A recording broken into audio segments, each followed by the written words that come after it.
Doing this.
Welcome to the Not Moved Podcast Hockey Show in the Wickets. I'm the Dollface Gremlin with my boy, as always, A Train, and of course, our partner in crime, Southgate. A Train, how you doing tonight, sir? I'm good, and you, Graham? Southgate? Doing great, thank you. Southgate, I'm how you doing doing? good. Well, Southie, I'm glad you're here because we want to hear your insight on some of what we've been seeing for goal scorers here in a little bit, but we're gonna start off hot. We did it last week. We're gonna do it again. We're starting off hot, getting right to the players. Hey, Train, I know you've been itching to talk about this guy, and I have too. Florida Panthers own Matthew Tkachuk. Yes, sir. Yeah, this I really want after the sick goal we saw earlier this week. I'm like, we gotta have this guy. I gotta have him on the show. I gotta talk about him a little bit, right? The star winger for the Florida Panthers. He's a premier forward, right? He has elite offensive skill with a physical style of play that makes him a nightmare for his opponents. As we all know, he led the Panthers to back-to-back Stanley Cup championships with the cup clinching goal against the Oilers in Game 6. And he was a big key factor in helping Team USA win that gold medal. As of March, he's recorded 13 goals and 18 assists after that early groin injury. So that's really what I got on him. Yeah, Matthew Kachuk is a bruiser, is he not? But he also has some sweet hands. We've seen him use his body to just dip down low. All of a sudden, he's backed the defender out with his hips, and he pulls off just a beautiful shot puck, whether it's a nice slick through the five hole there, right up top shelf.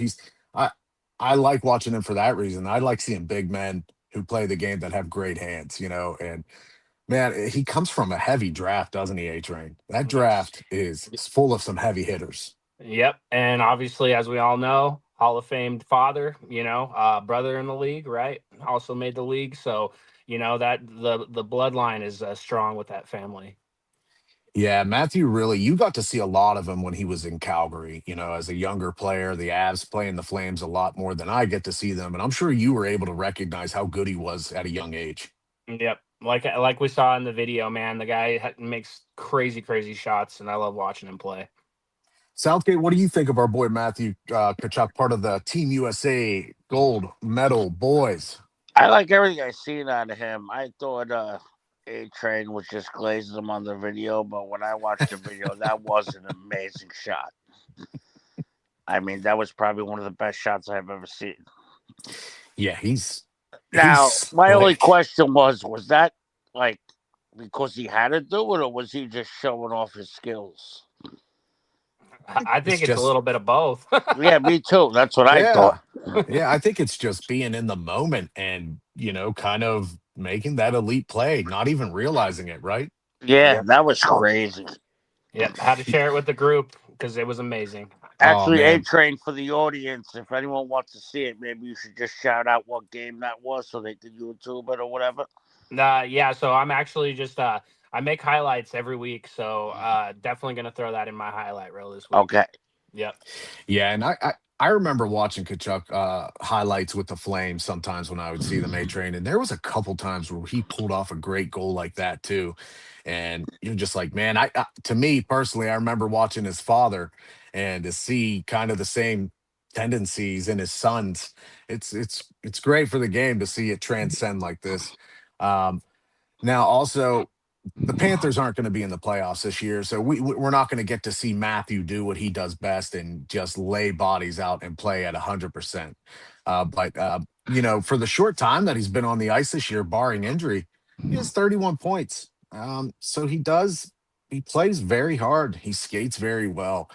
And as we saw in the Four Nations and Olympics, like A Train pointed out, he plays very well for international teams. And as of right now, who knows what we'll see? The Panthers are beating the Bruins, and our boy Kachuk, he doesn't have a goal or assist, but he's skating hard. He's going to be a part of this game at some point, I'm sure. Uh, Yeah, anything it else that is you want? now 2-1 Gremlin. 2-1. So Yeah, they there it is. scored with He's hopefully 30 he's seconds left. The getting Bruins. involved. Is there anything else you want to touch upon with Matthew Kachuk there, Southgate? No, I'm very impressed with him. What is his age? Right now, Matthew Kachuk. Sorry, I don't have it directly in front of me. I Well, believe he's do around you know how many years 29. he's been in the league? I mean, He's 28, but he's been in the league for like 10 years because they get drafted 18 yeah. in the NHL. So But he was like great straight from like a young age. he started really coming into form in that second season. I would say, like, he showed flashes during his rookie year, like most rookies, good rookies do. Like I said, he was drafted in the first round in the top 10. And in hockey, it's not like football where all the first round draft picks are going to be playing. And what's the Really. age difference between him and his brother? Oh, Brady, I think, is younger. Isn't that right, A He Train? is By a younger. couple Yeah. years? Yeah. Okay. Matthew's the older brother. Yeah. Yeah, Okay. Matthew's, I think, 28, 29, and Brady's younger by a couple years, I think 26, around that age. Yeah. I got okay. So, but anything else you want to touch on before we move on to our next player No, there, go A ahead. Train? Your No, show, I'm brother. good. I was having a little bit of service issues, so my bad. No, no problem at all. And ladies and gentlemen, we've been anxious to talk about this guy too. He was also part of the Olympic Games. The young man known as Macklin Celebrini. I'm told it's Calabrini, so I'll go with that for right now until I'm wrong. Macklin Calabrini is the first round pick from the Sharks in the 2024 draft. Of course, number one overall. Um, this this young man, besides what we saw in the Olympics, has joined elite company already in his young career. He's part of six players to score over 100 points as a teenager in all-time NHL history. That's amazing. Of course, I'm going to brag. Mario Lemieux was one of them, and then I actually Sidney seen Crosby that did it Gremlin. twice. But he's part of elite company like that. It took him 72 games to reach 100 points as a teenager. That's very impressive. Right now, he's a plus 5. And I don't know if anybody noticed last year, he was a minus 37. So this year, to be a plus 5 on a Sharks team that has a minus 37 goal differential, that's really, really impressive. And he has the next highest scoring teammate is 50 points back of him, which just goes to show how good Macklin is, not only on his own, but he's probably elevating a lot of those. And, he has 115. That's the number of games with 10 games remaining. He's on pace for possibly 115 points as a 19-year-old in the All right, NHL. so Hey, go ahead, Gremlin, you Southie. said he had 100 points, and the next play behind him is 50 points. Yeah, on his own team, the Sharks, Wow. and I believe that's Will Smith, or is it? Let me check here. Yes, it is Will Smith, and Will Oh, Smith that's is just. I'm roughly sorry 50 to points interrupt behind you. him. I just wanted to make sure I heard that correctly. Yeah, Will Smith is roughly 50 points behind him on the pace as of the last games that we saw. But A Train, Macklin Calabrini, what a talent! Yep, the 19-year-old superstar center has established himself as a generational talent, and I'm going to use that word because that's what he is as a generational talent. Top 5 scorer in the league at 19 years old. He has an elite hockey IQ, high end finishing ability, and he has a physical edge to him. At a very young age, he has elite shot power and speed. So that's what I like from the man. Yeah, the things that we see that he's doing at a young age, I we can only compare it to what we've seen, right? A-Train, Nate McKinnon at a young age, Sidney Crosby at a young age, Cale Makar. He's joining this elite company already. I think we all knew it when we saw him get drafted, number one in that draft overall. He still is obviously at the top of that draft, but Demidov this year was in that draft, who is flourishing now for the Canadians, who was having his rookie year, really. Wow. Seneke with the Ducks, he is in that draft as well. But Wow. clearly, heads and shoulders above everyone is Macklin Celebrini. And the Sharks' future, we talk about how we like the Canadians' future and how bright it is. I'm actually really excited for the Sharks as well. That young team that they have, especially with that young goalie Askarov, I think going through these struggles now is only going to make him better if they decide to keep him on board. They have such good talent. Will Smith is another guy who I said Southgate. He's 54 points, which Celebrini has 105 as of right now. Yeah, so Will Smith is 51 points behind him, and that's the next highest scorer for the Sharks. So I mean, I'm after the show. I'm gonna do the math, but I gotta see how many goals he's really responsible for. Well, he has 40 goals this year. He is in the tops of the leagues in scoring. Of course, the man everybody's trying to chase is our boy A-Train's Nate McKinnon. He's the man right now with the goal scoring pace, 50 plus. And but right below him, Southgate, which you talked about earlier, is Colton Caulfield, the Montreal Canadiens. And Yes. we'll go touch on him shortly after this because I know there's something you want to discuss, and I think it is an interesting topic. But we're going to finish up on Macklin here because I'm really excited for the Sharks team. I'm excited to see Macklin Celebrini hopefully evolve into one of these greats like Nate McKinnon, Connor McDavid. A-Train, anything else you want to talk about with our boy Celebrini?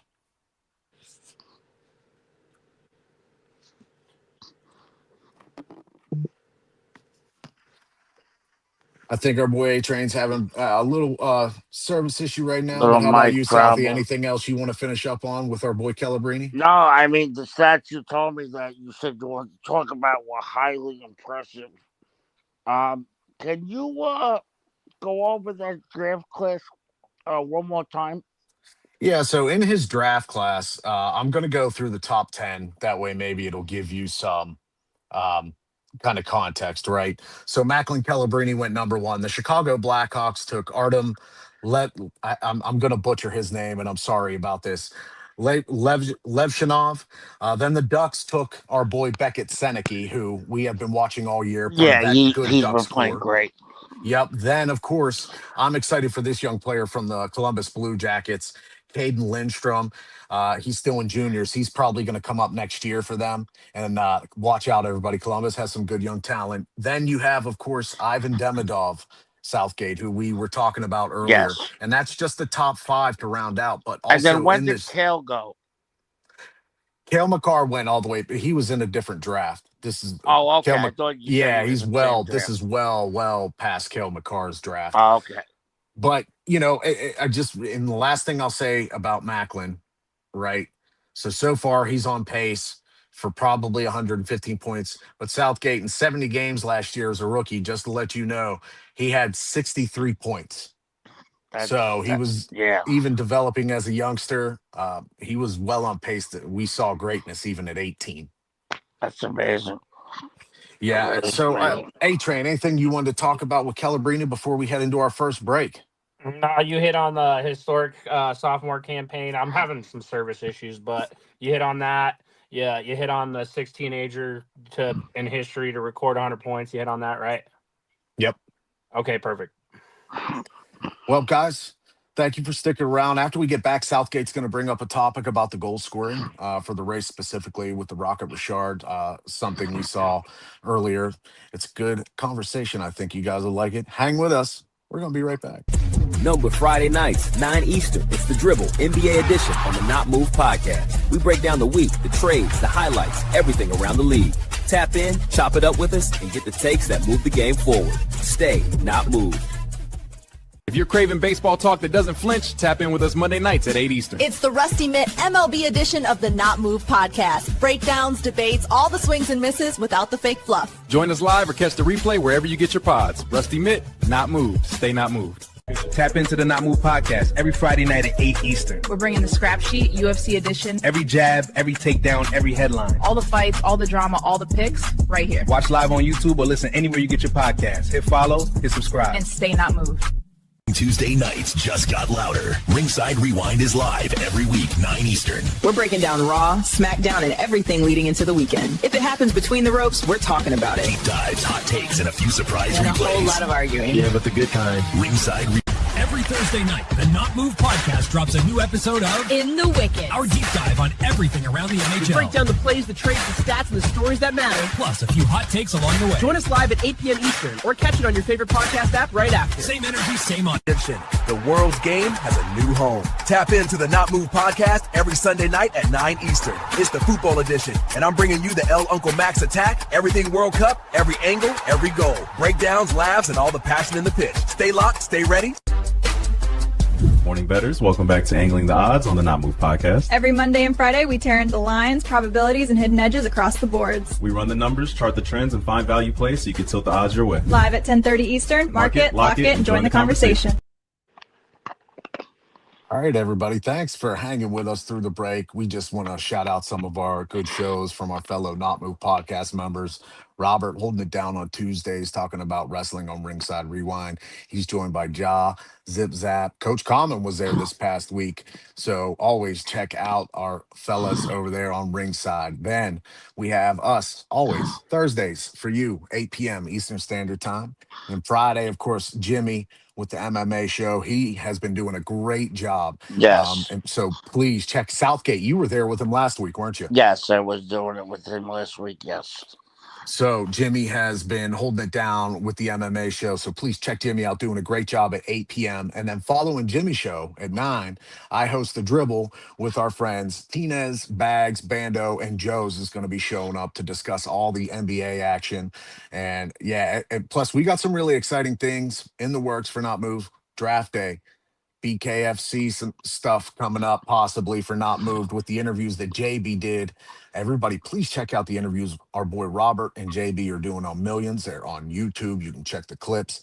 They're doing some big things, getting some big names, especially some of these former athletes, pro athletes, specifically in the NFL that Robert's getting a chance to interview. And JB had a huge one with our boy Baldy. Brian Baldinger was able to speak with JB and give plenty of insight on how he breaks down the draft, how he reviews linemen, and it was a really great interview, wasn't it, Southgate? Yes, it was a great interview, but I just wanted to touch on Jimmy. If you guys are into UFC and you're really interested in it, I mean, Jimmy remembers every fighter, who they fought the last 3 fights, what gym they come from, what their style is. That is not easy in the UFC with all the fighters, Gremlin. You know that. So yeah, I give Jimmy, him a lot of credit on that. Yeah, Jimmy, I know nothing about. I know not even a quarter of what Jimmy knows in the fight game, and he can just pick things off the top of his head by mentioning a date and maybe a UFC number. So yeah, so if anyone's interested in UFC, definitely check out Jimmy's show on Fridays. Yeah, guys, I especially want to talk about Robert, too, holding it down with Ringside. Besides that, he's doing some great interviews. Not Move, we're all doing some big things. A-Train's going to be possibly in the works with stuff happening out in Denver area, Colorado area. Like I said, we got things in the work. But Southgate, you wanted to bring up something that is an interesting topic that we were discussing earlier today. Go ahead. Yeah, I actually stumbled across it, and because I was, doing some research on wagering, of course, and I was looking at some new types of points and anytime goals, and that came up, that trophy. What is that trophy called? For the Rocket Richard Trophy, the most goals in a season by a player. Yeah. Yep. So they're saying, should empty net goals count? You got some players that have like 50 goals and 8 of them are empty nets. And I noticed Caulfield's 47 goals, not one of Caulfield's goals have been an empty net goal. No, you're right. And that is an interesting stat, isn't it, A-Train? It's kind of interesting to see that Cole I Caulfield, just all of thought that his was a goals little are impressive, and I wanted with to get your everybody guys' on view ice. on it. We can't take away from those empty netters, though. No, they're part of the game. Because let's put it this way: if that team has to put themselves in a position to get the empty net, and you're on the ice to take advantage of it, why not? Yeah, facts. I the mean, video. I agree with it. I'm not saying take their goals away. I'm just saying if it comes down to MVP time, and one guy's got 95 goals, and one guy got 96, and one guy has no empty netters, another guy has 12. Would you take that into consideration? I mean, I know the goal number was high. I was just throwing numbers in the air. I'm sorry. In my opinion, if the team has dropped the goaltender because they're getting beat and they're close and they're just putting the icing on the cake, the player's trying to end it. In my opinion, it should count because they beat the team bad enough that they had to remove their goaltender to force that team into that position. Yeah. So that the empty net goal was just the icing on the cake. Yep, facts. I'm backing Graham on this one. I mean, you know what? I'm gonna take a couple players' careers apart this week and see how many empty net goals they actually had. I'm sure you'll find some big names on there. Maybe in the top of the list. Maybe you'll find some big Just names. out of curiosity, that's gonna make a difference. Yeah, do your research. We'll come back and we'll circle back to it on the episode. Yeah, because that is a good conversation. Because I'm not gonna put down an empty net goal ever. Because in my eyes, a goal's a goal. Just like in any other, even if you're smashing a home run off a slow pitch, or it is what it is. But there is something to be said. There's something to look into to see how many players are in the tops for empty net goals. So Southgate, you look into that, and we'll come back to it next week because right now we have the Jack Adams Award candidates for this year. I know one of our friends who is hopefully joining us next week. A-Train, did you want to tell all of our viewers here, one of our buddies who's joining us next week? Yep, joining the Not Moved podcast is going to be Bro, No Ma'am affiliate. Guy's been just crushing it on social media. He runs his own TikTok channel, his own YouTube channel. Guy's been doing podcasting for longer than I've been in the game, and he's just a great guy, and he's really pumped about his Buffalo Sabres. So special guest Bro will be on the show next week, so really looking forward to that. Yes, because we're going to have to do a little bit of glazing on his head coach right here, Mr. Lindy Ruff, who was one of the lead candidates. Obviously, I'm going to talk about my candidate for later, as you will selfishly talk about your candidate. Yep. But Lindy Ruff has done a fantastic job not being back with the Sabres for very long. Lindy Ruff just came back, last year, the year before last, to help lead this Sabre team after not having been there for years and years. And he won this award once already in his career. Yep. He has his team on the verge of clinching their first playoff berth in 15 years, Graham. That's huge. If that doesn't scream coach of the year, best coach in the league, that I don't know what does. His ability to, he has a good defensive structure while keeping their young offensive core productive. He's a front runner. I think he's got to be the odds-on favorite. Southgate, if you have time, I'd like to see what the odds are on these guys. That's my top candidate too. Okay, yeah, I'll look at it right now. I was just giving you guys a quick score update. The Penguins got tied 2-2. Cirelli just scored a second goal. And Canadians are up 2-0. Caulfield just scored his 48th. And, of course, the Hurricanes went up 4-1. Gotcha. Oh, and Buffalo up 1-0. No shocker there as we talk about him. And of course, the Devils up 3-2 in the first, so that's a shootout over there if anyone's interested. Oh, and Matt Boldy with his 39th. Baldy. Oh. So, Well, also okay. one quick one I do want to touch on, which is very important for both teams. Flyers, Red Wings, 1-1.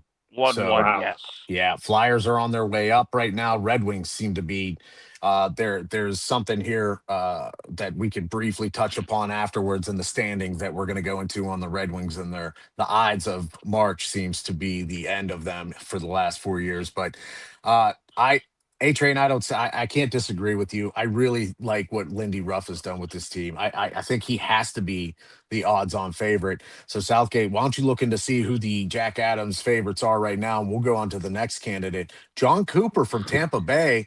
Yes, who, sir. For the fans who out there who haven't been following the NHL, shockingly, he does not have this award yet. He has been a fantastic coach, but John Cooper right now showing as the second candidate. What do you think about him, A Train? Obviously, legendary career, never won the award. You totally hit that right on the head. He's taken a retooling Lightning team with significant injuries to be a very competitive team in a brutal Atlantic division. We already know about that Atlantic division, so you got to give this guy his flowers, and he's due, right? That's how I feel about it. I think he's number 2 on my standings too for this award. Yeah, I would say he's number 2. I think you nailed it right there. The Lightning have constantly kind of been retooling those talented forwards, inserting a good defenseman here while hanging on the back of Vasilevsky in a way. And John Cooper, just to be able to constantly input different pieces and show his ability to be a good coach against all these teams. I agree with you. Great pick. Number 3 is, of course, Jared Bednar from Colorado. I can't say enough good things about his tenure so far, but I'm going to hand it off to you because this is your boy. Yep. Obviously, I don't want to glaze my guy too much, but, we are the top team in all of hockey right now. You definitely have to take that in consideration when it comes to this award. 108 points right now, leading all of the NHL. Guys won a championship. He has been, very clutch coming into taking over for this team, and he's just done a great job. I actually had your guy at number 3 and my guy at number 4. So I will hand it off to you because I will let you talk about your player or your coach because it's his first year and there's been a ton of injuries on that team and he's doing a great job. So I want to give you your flowers right now. Yeah, Dan Hughes. I'm really excited for what he's bringing to this franchise right now. When he got hired, initially, people thought that this was the coach before the next coach, right? That term is thrown around sometimes, and I am so impressed with what this man has done with a different team that has been retooled by Kyle Dubas. He has been able to take Erik Karlsson, who did not have a good time under Mike Sullivan, and has openly spoken about that, and has turned him around and made him one of the top 10 defensemen in the league. He has taken a Penguins team that was in the bottom of the leagues in power play. They're in the top 3 now. He has taken their penalty kill, which was somewhere in the 20s last year. They are in the top 5 as well. I'm really impressed with Dan Hughes is doing. He's also reinvigorated Mantha this year. Mantha, 30-goal scorer. I'm really excited. I did have him number 3 on my list as well, and I had Bednar, but it's interchangeable in my eyes, depending on what you like. It depends on what conference as well, because Bednar, I wanted to say this about your guy. He took the 12th best penalty kill and rose them to the 3rd best in the league so far, A-Train. So that's really impressive to me as well. So both of these guys have taken their special teams and boosted them. And Dan Hughes, of course, if the Penguins make it to the playoffs, they haven't been there for the last couple of years. He'll be the reason why as well. Yep, the real interesting spot is who you have at number 5, because at number 5 I have the Ducks coach. He is doing a great job, and that team has been surprisingly strong. So that's who I have at number 5. Who did you have? Joel Quenneville. I didn't have him. No. I had Rick Bowness from Columbus. Okay. Since taking over, they've been a completely different team, and I think he has earned nomination at least to be in the top 5 consideration. I actually have after him Rod Brindamore from Carolina. Okay. All right. So our lists are pretty similar. Yeah, we just interchanged. Well, would you guys like the odds now? Let's hear it, Yes, Southgate. please. Break it down. Okay, so coming into the season, you guys are right on point. The Avalanche, Jared Bednar.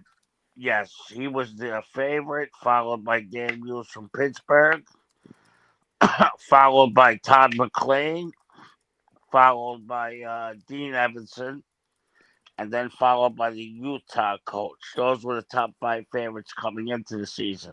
Okay. Right now, it's down to a 2-man race, pretty much, which is Lindy Ruff and John Cooper. Okay. Yeah.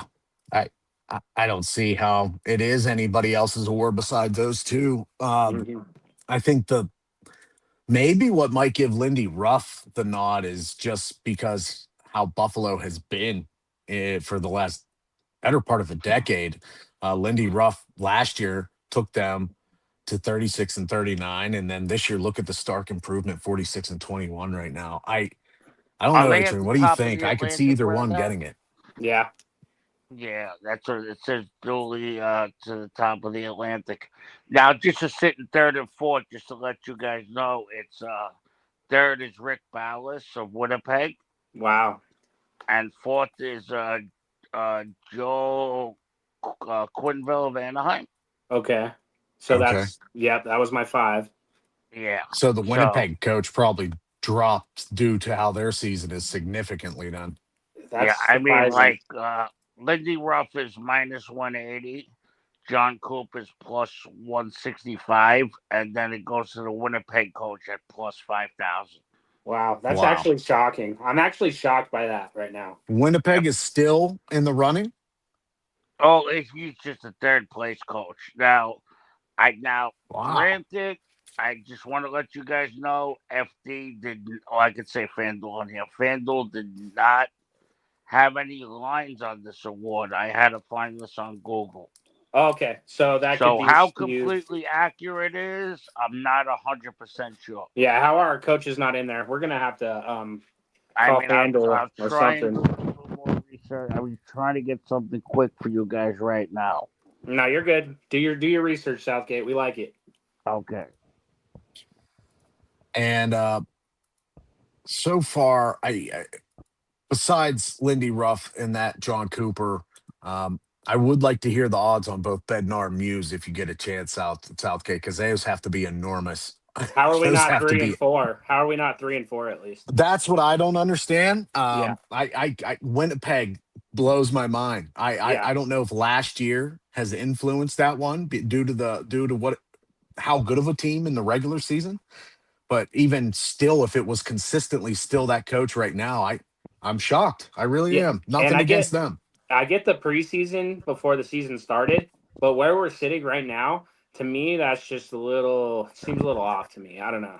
Maybe I'm wrong. Yeah, I mean, Winnipeg right now is definitely not making the playoffs. That's how I'm like, how? Yeah. They're in the bottom of your division, bottom 3. Yeah. So interesting. Okay, Interesting yeah, to here see. you go. It says I just typed in Dan Muse. It says he's a top 5 contender, sitting at plus 1,400. Okay. So he's 14-1. It says with some reports placing him among front runners of the top 5 favorites to bring a projected weak team into a home ice playoff spot. Top contender has been identified as top 5 favorite. Yeah, so they're making a case for him. So he is in the top 5. And let me check Adrian's coach. Jared Bednar. It's his name, Southgate. Get it right. Yeah. Dan Muse as well. So we're gonna talk now. There was a shakeup this week, a big shakeup, especially in your conference, Vegas, getting rid of Cassidy. And our friend Jake very upset about this. Jake Silva of the Snake Sports Talk Show, who was on here to discuss Pavel Dorofeyev. And now, for me, it's an unfortunate feeling for him. I feel for you, brother. He has John Tortorella as his head coach. Big shakeup, A-Train. What do you think? Yeah, after firing Bruce Cassidy, so this is what I looked up this up a little bit, and I looked at what the GM said, right? So the GM said that the move is considered. I mean, so what is considered is a high stakes jolt for the team, right? With only 8 games remaining in the season, Graham, it's shocking to me. This is surprising. I feel like to anybody that watches hockey, right? This guy just won a cup in 2023, so for them to move on is crazy. And the GM said that the team has lost spirit and energy and is the reason for this change. Now, spirit and energy. It was sitting at third right now. They're third in the Pacific right now, right? Now I get they went 8-15-4, of recent, but I guess that's why I can't put my hand on it. I just don't understand. I am not. I feel like this is just the complete wrong time for this move for Vegas. Yeah, why now? 8 games before the playoffs? I mean, I don't. It sounds like a desperation lob from McCrimmon for his own job. Just the way it feels, the way it came out of nowhere. We had heard Torts through, writers had been saying that he was involved, talking with Vegas in some sort of way. And Torts will give them a bump, possibly, the way John Tortorella does with teams that he first comes to. He'll give them that bump, the Torts bump, where they're all attitude. You're going to have a lot of grit, and you're going to have a lot of players getting ready to get in your face. That usually lasts about 1.5 years. Yeah. Well, and we talked about it before. We both think this team's probably on the decline with what's going on. We didn't really want to throw that in Jake's face, but to me, it's a shocker all around. On a plus note, I mean, they do get a coach that did coach for the Flyers, and he did win his first game as coach. They won 4-2 in a comeback victory against the Vancouver Canucks. So, I mean, there are pluses, but shocker to me. And one thing I do want to say is, yes, he is a highly regarded coach, obviously, in the community. Whether he has, we've seen, he has some great sound bites for reporters. Yeah. That's one thing I will never take away from him. I love his interviews. He's brutally honest. And you're never going to have to worry about finding out the truth from him. Yeah. Having said that, this is a show me now league. This is a what have you done lately for me league. His last Stanley Cup that we always talk about was 03 and 04. And I don't know about you, but I had just graduated high school. Yeah, that's how long it's been. Yeah. Yeah. And what he did for the Blue Jackets was good for while he was there. But we've seen Torts go into teams and usually have a 5-year tenure that results into a really bad exit, whether it's from management or Tortorella himself or the players even. And one thing you brought up that I think needs touched upon just slightly is the fact that what did McCrimmon say? They needed energy. It seemed like the morale was down. Yeah. Maybe don't trade away so many players and young talent that has been in your roster. Don't give the Capitals a future goaltender that's going to be a legacy goaltender. I mean, I pray for, teams to fall like this, but I mean, as a hockey fan, I'm like, what is going on? Yeah, this is like when Hextall came and GM the Pens. I felt betrayed. And I almost feel the same way for Jake, because we know how Jake feels. We talked with him about it, and Jake is not happy about this coaching hire. He has said it. Please go check out his show, the Snake Sports Show. Our friend Jake Silva. He has been relentless on his opinion on this, rightfully so. I'm interested to see how things go. They have a game tonight, which is later on. It's going to start at the 10 o'clock Eastern Standard Hour against Calgary, which Calgary in a bit of a ruffle as well lately. But we'll see what happens here. I think they'll probably end up winning that game. The game you talked about, A-Train, the first win, didn't seem too convincing to me. 4-2 against the Canucks. I'm not moved against wins against the Canucks right now. Yeah, they're not a playoff team. They've been eliminated. But I'm sorry. Can you guys still hear me? Yeah. Yeah, now we can hear you, Southie. Okay, I'm sorry. I had a phone call. So, yeah. I was looking up. When did the coach get fired? 3 days ago. 3 days ago. Okay. I was looking something up. 1, 2, 3, 4. And I'll say this, Tortorella, I believe he's in the top 10 all time. I forget exactly what his rank is. I think it's maybe I mean, top he 6 lost wins 11 all out of time as a 15 coach. games in March. Pardon me, Southgate? He lost 11 out of 15 games in March. Oof. Yeah. Yeah. We're going to see what happens here. I do believe Vegas is going to get the bump. They're going to get the Torts bump. Yeah. And what I'm worried about, A-Train, and we're going to get to this when we get to the standings, is if Vegas is even going to make the playoffs. Because That's they bad, have, huh? yeah.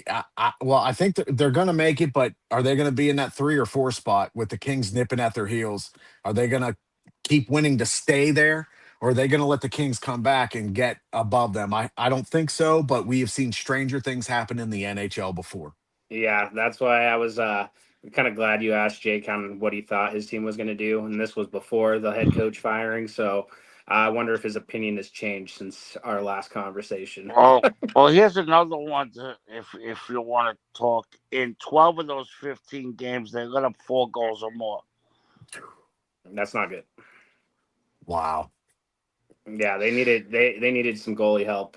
And grab a little ammunition. It started with 2 straight losses to the Penguins, if that makes you any happier. You had to throw that in there, Southgate. Yeah, just so in case you want to throw that, Jake. I don't, with our friends, I try to help them in their time of need. I want to ease that suffering. Right. You know what? We'll have to leave that one in the bank for when those Vegas fans start getting a little yappity again. One and done. I shouldn't. I throw shots at Jake. Sorry, Jake. Yeah, you have bigger heat with Vegas than any of us East Coasters do. So, like I said, yeah, me and Jake go back and forth just because, yeah. Yeah, so Jake, don't be too hard on us, buddy. We promise it's all in good fun, and we wish you and your team the best. Specifically, you, buddy. Specifically, I you. don't. I don't. Graham does. I do. Lightning up 3-2, Graham. Southgate coming in with the bad news as always. So luckily, we still got plenty of hockey to play. It's only 2:40 left in the second. Right. But the Jack Adams, I'm glad we got to talk about that and give both of our coaches a little bit of glaze. And Southgate, I did want to say Rod Brindamore is an incredible coach. Some people seem to think he is on the hot seat this year, given how long his tenure has been in their inability thus far to make the Cup final. I don't think so personally. I think Rod Brindamore's a great coach, and he should be in the running for the Jack Adams. But compared to the top 2, definitely not going to happen this year. Yeah. A-Train, when I looked up your coach, I really couldn't find much on his odds. It says he's done a great job, but I think everything he's done is like pretty much expected out of him. Yeah, when you are expected to win a Stanley Cup, the Yeah, bar set mighty high. Let's just say that. yeah, that's what I'm saying. So It's a mile high. I mean, I guess the only way he would get any type of credit is if his team fell apart. That team would be, his name would come up. But I guess we've had team some is that games. good. We've had some games that have been skits lately, so don't really want to hit too much on that. So moving on. Yeah, the Avs lost again recently, which don't worry. You guys are feeling your stuff out. You're still 8 points ahead of the Stars. Yeah. Very comfortable. Well, the I mean, Stars are 108 up points. 2-0 right now. You also have a 108 game in points. hand. You have a game in 108 hand on the Stars too. Even if they think about getting close, you got a game in hand. So I mean, 108 points, Graham. Driver's seat for the President's Trophy. I can't be mad. No, you'll bounce back. There's so much hockey left to play. Yes, 8 games for some teams, 7 for some, but you guys have some nice matchups you'll position yourselves pretty nicely. But below Graham, you, I got to smile if you're the Flyers are losing 2-1. Yeah, I know. What a great nice sidebar there. Always good to see Philly go down. Thanks, Flyers. Thanks for keeping our spirits afloat, but also I don't want our friend Yukon being too happy about his Red Wings. That's kind of a lose-lose situation. Yeah, we don't want him coming on here when we do Detroit too boasted. We want to make sure the Red Wings are out. Yeah, it'd be nice to have him on once they're eliminated. Can I ask you a question? Did UConn pick the worst teams in sports to root for on purpose? I mean, some of the teams have been good before. Yeah, the Red Wings were once good. Yeah, before he was born, maybe. No, I mean, he probably got to see the 90s and stuff, He got to see my Penguins beat them in 7 games in 09. He's a Jets fan. Come on. And I don't mean Winnipeg. No, not Winnipeg. The New York ones. Yeah, that green team over there. Yeah, well, one thing I do want to say, the Flyers are a team people should be worried about right now because they're trying to make their way up that last spot in the Eastern Conference. Islanders have looked awful, and so have the Blue Jackets since we last talked. Islanders lost to my Penguins, but then again lost before that, and then the Blue Jackets just 4 straight now. It seemed like all that energy has gone up in smoke now, and now they're starting to feel the tight grip of the East. The Flyers, though, they're right on the heels. They did lose recently, but they're still 7-2-1 the last 10, and they're only 2 points behind Columbus. Yeah, so, Graham, there's 3 teams that are tied at 86 points that are on the bubble. The Ottawa Senators, the Detroit Red Wings, and the Philadelphia Flyers are all 3 chasing Columbus for the final spot. So something to keep an eye on, and I'll go into detail on tonight's games and the impact whenever. Well, can I ask you guys one more question about that empty net thing? Go ahead. Yeah. You're stuck on this. If the team has a 3-goal lead, do you think they should pull the goalie? Depends on the situation. Yeah, it's situational. It depends. It really does. Because what if it's a 3-goal lead, but you have a power play with 2 minutes left in the game? Right. That makes sense. That I can understand. Or even what if it's a 3-goal lead with 4 minutes left and you're on a power play with a 5-on-3? Then you can pull the goaltender and you make your odds even greater. Yeah, facts. Yeah, usually you pull a goalie with a 1-score game there, Southgate. Yeah, I've seen them do it a lot with 2 goals too. Yeah, you can. Yeah. Yeah, I've been seeing a lot of them pull, down by 2, and I've actually seen teams cut it to 1-score games and then give up the empty netter, which I have no problem with that. Someone you want to talk about, too, who has had a lot of empty net goals the last 2 seasons, last 4 specifically, is Alexander Ovechkin. He has had a lot of empty net goals. He is in the top 5 this year, actually tied for that second position with a bunch of scores. And that's not seeing that. I don't take that away from Ovi's 1,000 goals and holding the goal scoring mark. He earned that empty net goal. He went out there. He was there for that. Sometimes I do think to kind of put an end to this for tonight, because I do want to hear what you have to say for next week, Southgate, when we have our other guest on, to kind of put an end to that. Imagine taking those empty net goals from Wayne Gretzky even as well beforehand. Let's deduct them and see what happens, huh? Yeah, Mike Bossy. I would like to see those numbers. So that's something you can work on for next week to bring up, and then we can have that discussion, because then maybe that changes our whole outlook of the goal scoring list in general. Yeah, I don't think Southgate's going away from this one. No, it's actually, I think I'm gonna, because I just read a stat that in 2024, how many career goals does Gretzky have? Off the top of my head, he has. Jeez, no, I can't. Yeah, I don't know off the top of my head either. I think it was just over. It was 890. Yeah, 894 for regular season goals. This, in 2024, Ovechkin doubled him. Wow. So. Yeah. I mean. Yeah. Well, also consider this, Southgate. Wayne Gretzky's all-time goals is over 1,000 as well, including playoffs. Wayne Gretzky throughout his career has only had 56 empty net goals. Wow. So there you go. Pretty wow. impressive. That is impressive. That's really impressive to find out. So like, that's for as much ice time as he had and as many goals as he scored, that's not a big portion. Southgate's going to be stuck on this for a while. I have a feeling. Yeah. Yep. He is. I'm going to pull it apart every way till I drive myself mad. This is what he does, Graham. This is what he does. Yeah. He finds a video like that, and then he deep dives in it, and it takes over his life. Yeah. And that's what we need you for, so we can have at least we have one topic planned out for next week that we know you're going to go in depth on. This better not go into the playoffs. That's all I got to say. We got 8 weeks. All right, less than 8 weeks. With less than 8 weeks, somebody who's like an all-time playoff goal scorer, and I'm going to find out half his goals were empty net. Yeah, and speaking of which, my Pens are down now 4-2 in the second. My Pens are starting to hiccup a little bit as we're talking about them, probably because our friend Robert is rooting for them. Oh, God, the kiss of death. Yeah, I know.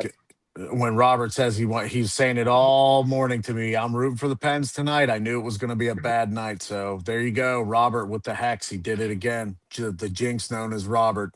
I hope your hex carries over to your Philadelphia Flyers, who are down 2-1 in the second. Now, the Canadians are up 2-0 on the Rangers. The Canadians are in a great spot right now. I'm still so impressed that they're so young. And this is the first year that we're seeing their rise, their ascendance, and they're going to be one of the top teams. Also, another team over 100 points, possibly.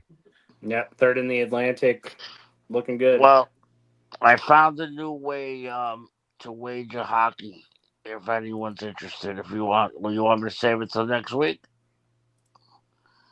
No, go on. Okay. I was watching a video. Remember those teams I texted you? Yeah. Okay. Those are the top 5 teams to score on the power play with their first line. Oh, there you go. So what you do is you find the top 10 worst teams against, that give up the most penalty minutes. Mm-hmm. And you take the top 5 teams that score on the power play.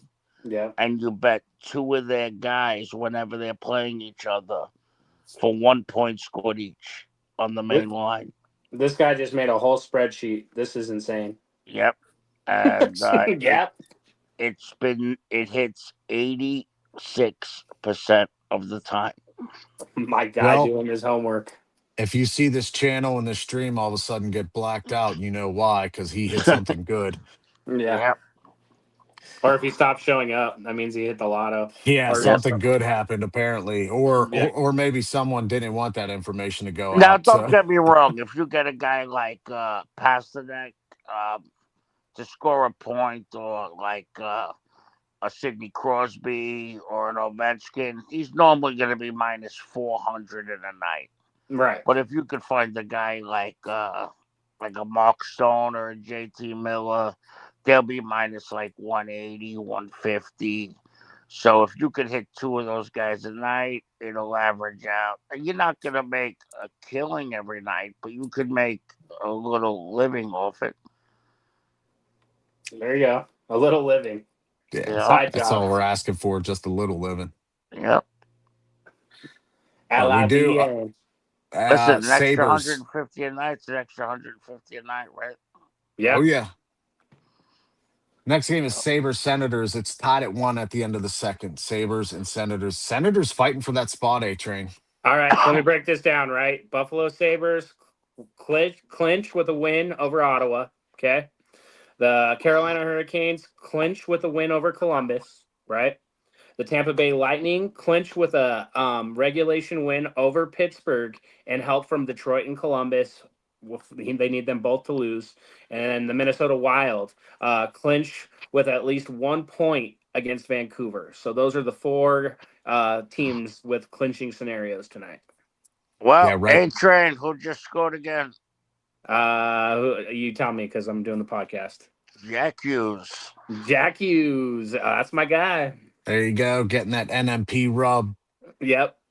He since we did his player profile, he's been crushing it. Yeah. Listen, I'm going to tell you probably 5 to 6 games after he scored that game-winning goal, he probably partied straight, and I didn't do nothing. And ever since then, he has been completely locked in.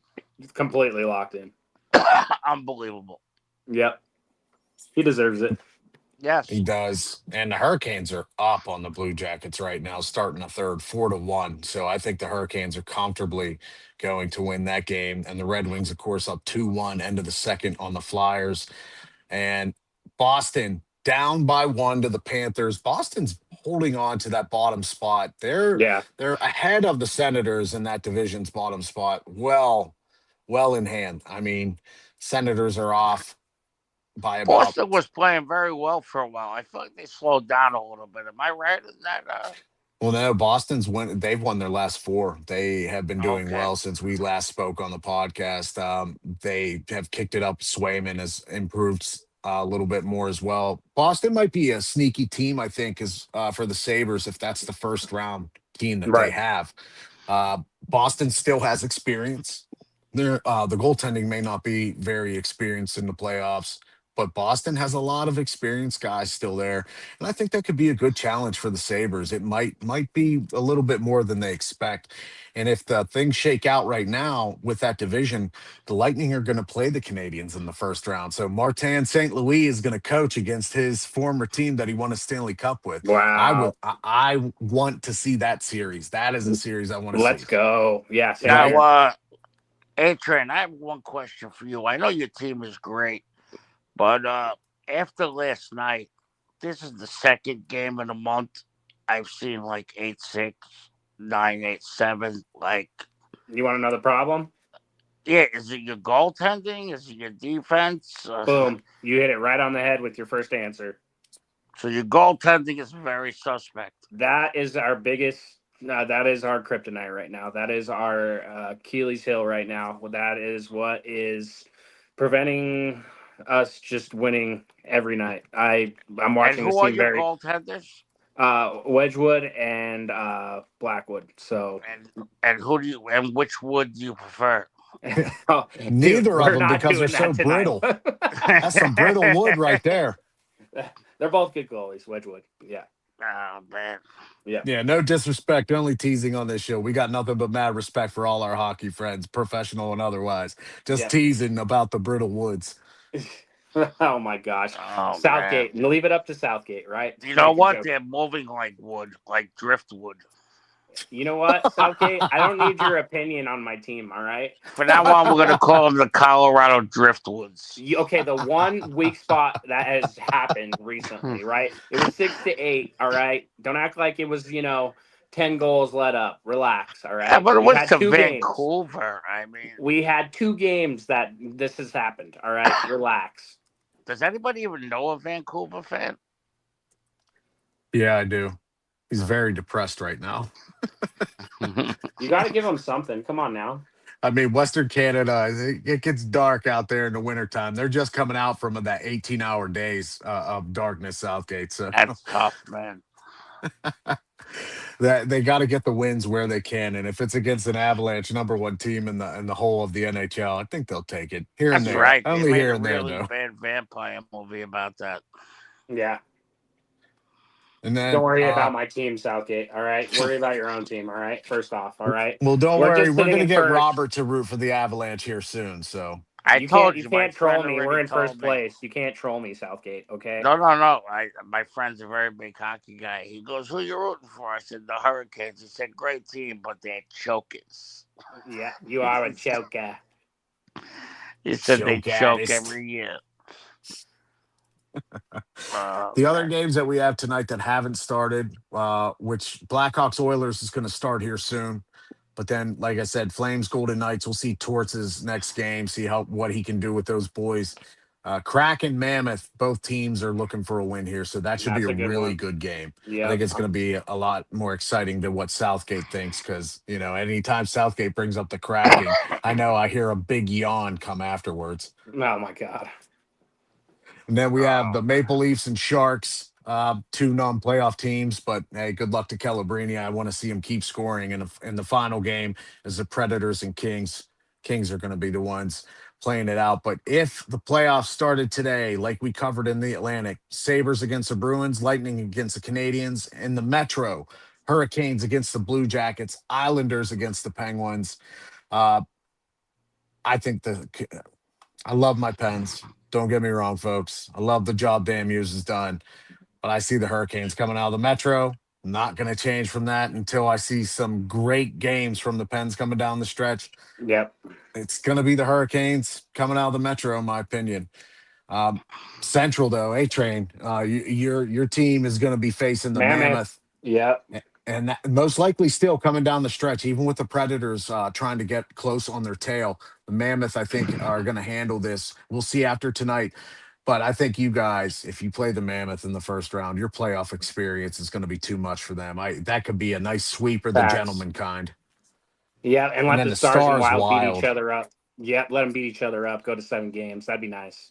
Yeah, no wonder Billy Guerin is so upset with the playoff format this year, because first 2 rounds for his team, no matter what, if you get through the first round, the second round just has another nightmare team to face. He's no wonder he wants to see it back 1 through 8. And then Pacifics, we got Ducks, Kings, and then Oilers, Golden Knights, right? Yeah, I'm assuming Calgary has a lot of injuries right now. Calgary's not good right now. Yeah, Calgary's just not good. Well, because I see, like, right now, their top goal scorer is Blake Coleman. Yeah, that's not good. Yeah. Yeah, Coronado has leveled off this year a little bit. He's taken a step back because of that team just not developing. They look at the pieces they traded away too, Southie. They got rid of Rasmus Anderson. They got rid of Weegar to the Mammoth. They're in a whole flux right now. They're looking to change again. Yeah, they do not look good. No, I'm looking at the anytime goal scorers, and it's so sad because there's like 8 Vegas Knights listed before you get to 1 Calgary player. Yep. Now, if out of that Pacific Division, I think if the Ducks face the Kings, I think that'll be a lot closer than people think, that series. The Kings still have some veteran talent. Like Kopitar, this is last year. You know he's going to be playing hard to hopefully make a cup final. Drew Doughty's still there. Byfield is talented. Who knows if he'll make that step and Panarin, of course, now there. He is a playoff producer. So that'll be an interesting series. The Oilers Golden Knights one also intrigues me if that stays the same, because if Draisaitl comes back, I think this series is over. It's handled. Facts. Without Draisaitl, though, I'm not sure I like the Oilers odds this time of year. If Torts gets those boys fired up the way we have seen when he first comes to a team, might not be good for Connor McDavid and the rest of the Oilers. Facts. Yep. But Southie, is there anything else you want to say before we go ahead and leave it for this week? No, you know what? No, I think I'm okay. Hey, Train, how about you, brother? Tune in next week, next Thursday, same time, same channel. We got Bro. We got the Buffalo Sabres talking about their amazing season. This is a not miss episode on the Not Moved podcast. Yeah, always. And thank you all for joining us again.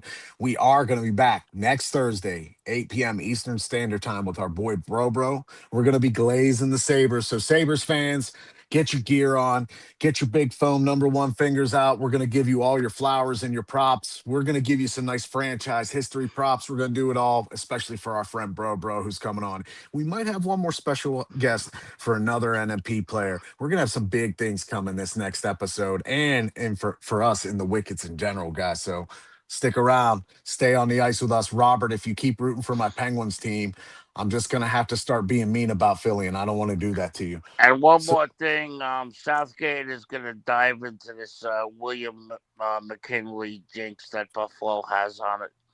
Yep. Everybody wake up and tune into the Not Move podcast. Let's go, Pen. See you, boys. Good night. This non-casual podcast may not be reproduced, retransmitted, or reused without the authorized written consent of the Not Moved Podcast Network. Thank you, and we hope you enjoyed today's broadcast.